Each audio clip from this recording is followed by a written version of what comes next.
Ассалаумағалейкум жігіттер. Қалай бәке сәке мәке амансыңдар ма? Үй шаман бәрі жақсы дейді ғой, бала шаға деген сияқты дей ма? Так, баршаңызға мыңда бір сәлем, жолдастар. Жаңа бейнебаянымызды бастаймыз. Жаңа бейнебаянымызды осы Гамбургтың бір терминалдарының, мыңдаған терминалдарының бірінің ішінде бастап келе жатырмыз.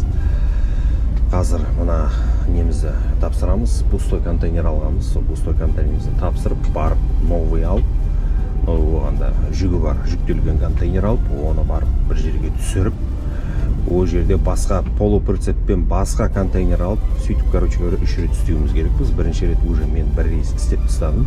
Неше жыл істескенбіз деймі, жұмыс туралы айтамын. Так, осымен осылай, жолдастар. Не жаңалық дейсің ғой? Не жаңалық болғанда жаңалық көп айта беретін болсаң. Осы біздің Ресейдегі бір жігіт, журналист Тигран Кеосаян деген өздеріңіз естіген шығарсыздар. Соңғы кезде бейнебаян шығарыпты өзі Қазақстан туралы. Мына отан соғысына байланысты. Егер көрмеген адамдар болса, қазір сіздерге көрсетемін кішкене ғана бейнебаян. Ол біздің осы Қазақстанда ұлы отан соғысына арналған мына аппаратты отметить етіп тастағанына, аппарат болмайтынына байланысты осындай пікірін білдіріпті. Казахи, братья, это что за неблагодарность? Ребят, вы правда решили, что Россия куда-то испарится? Эмигрирует на Марс? Или вы думаете, вы эмигрируете? Я говорю свое личное мнение гражданина Российской Федерации Тиграна Эдмондовича Кеосаяна. На Украину гляньте внимательно. Подумайте серьезно.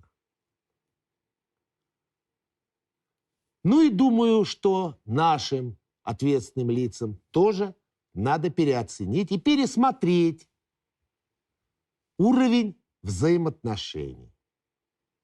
Потому что, дорогие мои, если вы считаете, что можно дальше быть такими хитрожопами, и вам за это не будет ничего, вы ошибаетесь. Мир изменился. Все изменилось. А поезд уходит. Вы еще можете заскочить в последний вагон. Но вот так провилять у вас не получится. По крайней мере, я в это верю, потому что все. Игры в дружбу кончились. Сейчас это вопрос выживания. Идет война. Война двух огромных больших идей, двух больших стран, и второй страной является не Украина, а Америка и НАТО. А вот всем остальным, особенно братским странам, республикам, нужно определяться и занимать сторону. А нам внимательно посмотреть, кто с нами, а кто нет. И не определившихся, как мне кажется, подающих такие вот однозначно недружественные, это раз, или неоднозначные сигналы. Ну что ж делать? Относить к нашим врагам. По крайней мере, в экономических и информационных доктринах. Хватит. Хватит, ребят. Наигрались в безвозмездную помощь. Спасать вашу власть в Казахстане. Бардак ваш прекращать. А вы парад отменяете? Серьезно? Не, правда, серьезно? Сонымен, жолдастар, пока осы Жынбасардың сандырағын естіп отқан кезде мен уже жүгімді алып, басқа контейнер алып, әрі қарай кетіп бара жатырмын. Осы мәселе туралы айтатын болсақ, мен алдында естігенмін. Осы біздің Қазақстанымыздың басшылары осы ұлы жеңістің күнін тойламайды екенін, тойламағанда парад болмайды екенін естігенмін. Бұл адамның айтқаны мен мүлде қоштамаймын, жолдастар, өйткені сен, тем более, журналист болсан, телеарнада отырсан, я болмаса блогер болсаң, да и вообще, егер бір осындай бір публичный адам болсаң, ондай әңгімелерді айтпау керек. Қысқаша айтқанда, ондай әңгімені айтуға болмайды, жолдастар. Тем более, біреуге угрожать етіп, өйтіп қорқытып, балағаттап, хитрожопый деп. Өйткені менде қазақпын, менің атыма да келеді ол сөз. Ол біріншіден. Екіншіден, ондай неше түрлі жымбасалардың әңгімесін тыңдай бермеу керек, жолдастар. Өйткені оның айтып отқаны Ресейдің сол не емес, ресми жауап емес бізге айтып отқан. Бірақ мүмкін астарлап бізге де сол осы адам арқылы жеткізіп отқан әңгіменің бірі шығар деп ойлаймын. Мүмкін. Ондай әңгімелер, осындай адамның сандырақтары онсыз да екі мемлекеттің жаймен алыстап бара жатқан қарым-қатынасы, басқа да осы екі жақты өйстіп неғып тұратын, байланыстырып тұратын сол көпірді одан әрі сындырып қиратып қазақ халқын осы орыс халқына қарсы қоятын бір әңгімелердің бірі деп ойлаймын. Біздің Қазақстанымыз бейбітшілік мемлекет. Ешқашан бір үлкен бір соғысқа қатысып, біреуге қарсы қатысып, соғысқа қырқысып жатқан мемлекет емеспіз. Ондай да халық емеспіз біз. Өзімізбен өзіміз спокойно тұра беретін адамбыз ғой. Еліміз егеменді, еліміздің президенті бар. Жақсы болсын, жаман болсын, әйтеуір бір нелерді, шешімдерді қабылдап жатыр. Ол шешімдер туралы соңыра тағы да сөйлесерміз. Бірақ ондай әңгіме мен үшін енді білмеймін енді. Күні кеше мен осы қалада, Гамбургте жүгімді алуға барғанмын бір жерге. Сөйтсем, машина тұр, Қазақстанның жігіті, Талдықорғанның жігіті тұр. Қалай жағдай, анау да мынау бірдеме де сірдеме деп. Мен неміс деп ойлады ол алдында. Қазақстандықсың ба десем, дейді. Сөйтіп, әңгіме, осы әңгімеге де келіп жеттік та. Осы әңгімеге жетіп келсек, ол наоборот оны қоштап тұр. Қазақ жігіт соның айтқанын қоштап тұр. Мен онымен келсем дейді да, өйткені 9 мамыр ол ұлы жеңістің күні, оны не қылуға болмайды, қарапайым тастауға болмайды. Менің атам, менің әжем соғысқа қатысқан, оның бәрін біз білуіміз керекпіз. Олар мына Америкаға қарап, Европаға қарап, солардың сөзін сөйлеп отыр, георгиевский ленточкілерді отметет тастады дейді да. Егер менің пікірімді білгіңіз келсе, мен өзім миыма кірмейді. Неге? Осы ұлы жеңістің күнін Қазақстанда тойламайтын. Оның себебі бар, себебі ақшада емес. Мына ресми түрде айтады, ақшаны одан қайта сол ветерандарға бөліп берейік. Менің ойымша олар миллиард теңгені сол ветерандарға бөліп бермейді. Көп болса бір 40-30 мың теңгеден берер, 50 мың теңгеден. Көп асып бара жатса бір 100 мың теңгеден берер. Болды. Оның барлығы миллиард болмайды. Білмеймін, әйтеуір соңғы кезде жылдан жылға жаймен осы Европа мен Американың сөзін сөйлеп бара жатырмыз. Екіншіден, мынандай неше түрлі сүмелектер біздің халқымызға ондай әңгімелер айтпау керек. Біздің осы сыртқы істер министрлігі осы адамды Қазақстанға кіргізбейтіндей қылып жатыр. Ол дұрыс деп ойлаймын. Бұндай адамдардың табаны Қазақстанның жерінде болмау керек. Кіргізбеген жөн. Мен оны 100% қолдаймын. Ондай адамдар бізге керек жоқ. Отырып алып, бізді қорқытып, өйтеміз, Украина болу керек па не деп, анау болу керек па деген адамдарға бізге керек жоқ. Не болса ол болсын енді, білмеймін енді. Өзімізде кінәліміз шығармыз осындай әңгімелер пайда болып атқанына деп ойлаймын бір жағынан. Екінші жағынан, қанша мен осы өзімнің каналымда халықаралық осы бір достық болсын деп, әйтеуір бір жақсы қарым-қатынас болсын деп солай үгіттеймін де енді. Үгіттегенде осы сондай направлениені алып жүргім келеді. Дос болайық, көрші болайық, қырылыспайық, бір-бірімізді сыйлап жүрейік деген сияқты. Бірақ қарап отырсам, өмір өзінің істейтінін істеп жатыр да, өмір өзінікін істейтінін істеп, сол өзінің ағымымен жүріп жатыр. Ол да дұрыс шығар деп ойлаймын. Кейде ол да дұрыс шығар деп ойлаймын. Ал сіз өзіңіздің пікіріңізді, жолдастар, осы бейнебаянымыздың астына жазып жіберіңіз. Не деп ойлайтыныңызды? Ол дұрыс па, дұрыс емес па? Ондай болу керек па, болмау керек па? Жеңіс күнін тойлау керек па? Тойламай-ақ қойған дұрыс па? Сол туралы бір-екі ойыңызды осы комментарий астында жазып жіберіңіздер, жолдастар. Жалпы менің өзімнің аталарым соғысқа қатысқан, басынан аяғына дейін болып шыққан, жарақат алған, неше түрлі медалдары бар. Сол атам уже марқұм иманды болсын. Дүниеден аттанып кетті о дүниеге. Құдайға шүкір осының бәрін естіп көрмегеніне. деп ойлаймын енді бір жағынан. Өкінішті осындай бір мәселе, жолдастар. Екінші мәселе, айтпақшы, екінші мәселе. Бізде ойын жарыс болып жатыр. Розыгрышымыз жалғасып жатыр. Осы алдымыздағы, осы бейнебаянның алдындағы бейнебаянда мен айтқанмын, розыгрыш болады деп. Мә адам қарамайды ғой. Адамға вот постоянно скандал, интрига, расследование керек екенше. Біз әйтеуір тыныш отыра алмаймыз ғой. Бір нормальный бірдеме түсірсең ешкім көрмейді ғой. Ой, қойшы деп, қойшы деп. Осындай бір жаман нәрсе түсірсең, осының бәрі келіп, көріп, шеттерінен бәрі эксперт, малақтың передачындағыдай бәрі отырып алып шеттерінен бәрін білет. Пендешілік деп ойлаймын енді оның барлығы. Өзіміз де сондаймыз ғой, өзім де сондаймын енді. Так, сондықтан да ұмытпаңыздар. Егер біреу білмейтін болса, міне, дәл мына жерде төбеде көріп тұрсыздар. Осы подсказка арқылы өтіп, со бейнебаянымызды көруіңізге болады, және де біздің осы ойын жарысымызға, розыгрышымызға қатысыңыздар. Қатысып, сол 5 былғары сөмкеміз бар, қол сөмкесі бар, және де 2 өзімнің арнайы сыйлығым бар. Сол 7 адамды Құдай қаласа осы аптаның аяғында біз таңдап аламыз. Таңдап алып, жеңімпазды осы YouTube каналында, YouTube арнамызда мен өзім жария етемін, кім ұтып алғанын. Бірінші орын жылқы дей ма? Екінші орынға сиыр беріп, үшінші орынға қой ұстатып жіберген дейсің ғой, Әлекең. Төртінші, бесінші, алтыншы орынға ешкі беріп жіберіпті дейді ғой, тауықпен.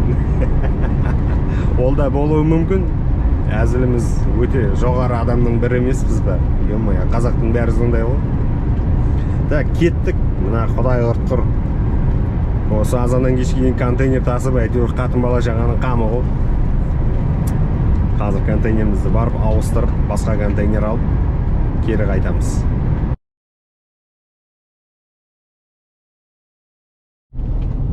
Так, жолдастар, жеттік. Акос деген мекеме. Иван ағамыз осы жерде. Қазір тұрып, соның орнына мына контейнерді тастап, басқа контейнер аламыз да кері кетеміз.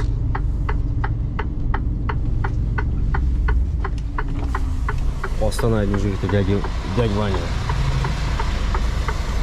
Ну чё, братан, все? Сейчас оттащу. Костанайцы тебе привет передают. Весь Казахстан.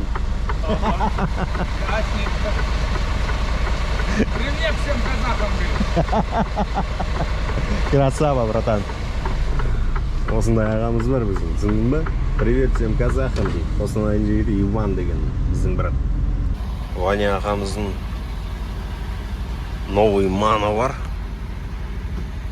Так, кетті, біз соның орнына тұрамыз енді ана жерге. Так, мынандай қайшымыз бар. Қазір пломасын снимать етіп аламыз. Артын ашқанда байқау керек, мынандай болып қазір құлап кетуі мүмкін. Мынау точно құлайды. Байқау керек. Жаймен байқап ашамыз қазір. Құлайын деп тұрға кейін осы. Ошы же. Мәссаған, қуырған жұмыртқа. Короче, қазір енді жыртылды ғой, ананың ішіне салу керек қайтадан. И сөйтіп артқа береміз. Тауар ғой, бляш, не қылып тұр. Парт-парт етіп құлайды қазір әкесін, осы құламай тұрып. Біреске беріп құтылайық мынадан. Бердік әйтеуір. Так, ағытып, тастап кеттік әрі қарай.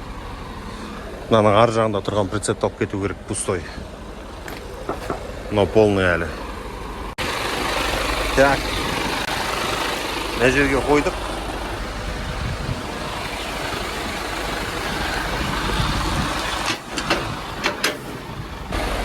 Ажырады ма? Ажырады. Қазір мына сарын алып кетеміз. Мынаны қойып.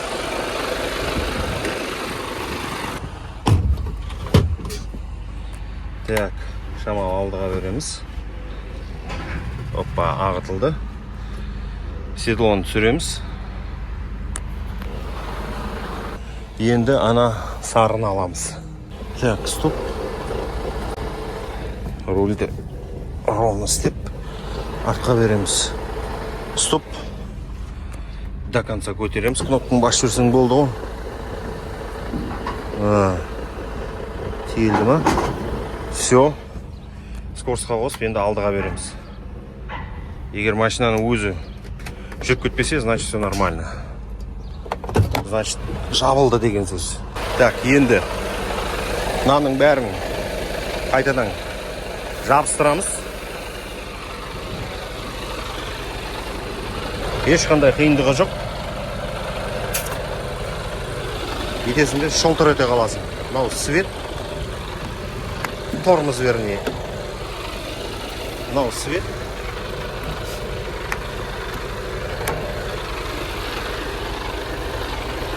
Мынау обратка.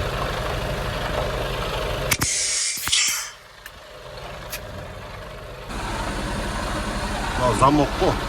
Жабылуы керек.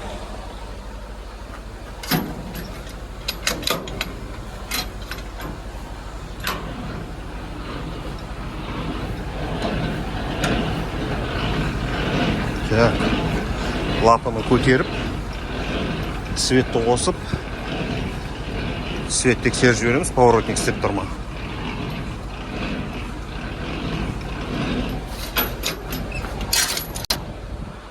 Все болды.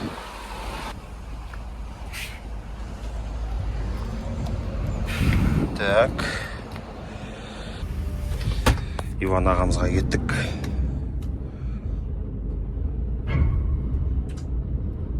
О, кең осы мұны тормозтап қалды. Так, ауан каштап алды. Бәсе, кең осы. Тоқта. Так, Ваня ағамыздың артына тұрып. Қаз бұл братан шығады жаймен тамағын ішіп отыр. Біз тамақ ішпейтін адамыз ғой, біз. Шүкір әйтеуір мен ақ жүре беретін адамыз ғой, тамақ ішпей ақ. Дейма, мен тамағымды алдында ішіп алғанмын. Все, күтеміз. Қазір Ваня болғасын бірге кетеміз. Тік. Ваня ағамыз өзінің тамағын жеп алды. И жаймен кеттік.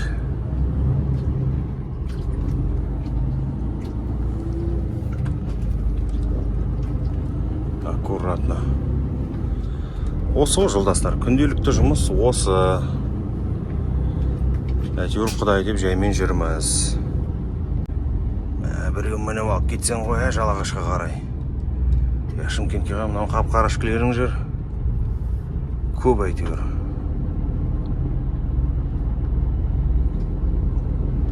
Так. Осыны апарып тастап, қазір 3-ші рейс жасаймыз, 2-ші рейс қой. Апарып тастап, тағы да бір полный контейнер алып келем, сосын мен өзім прицебімді алып кетем. Өзім тағып жүрген прицепті. Мына прицептің айтпақшы нөмірін жазып алу керек қазір.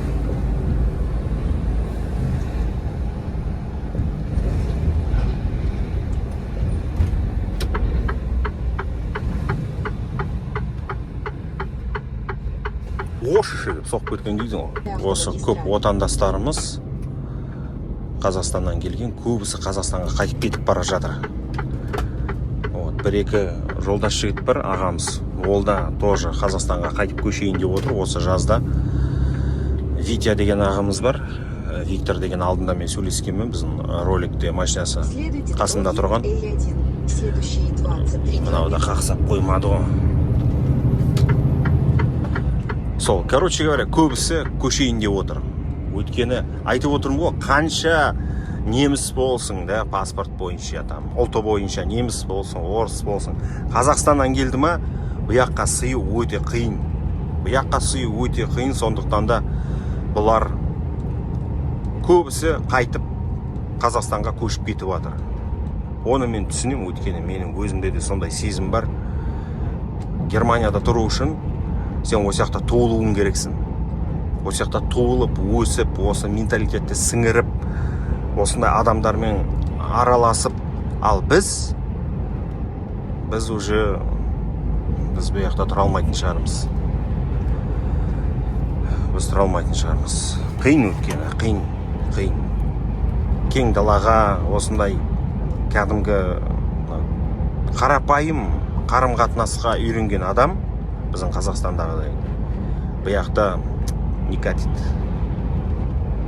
Элементарно бізде той болып атса, көршің шақырмай-ақ келеді ғой.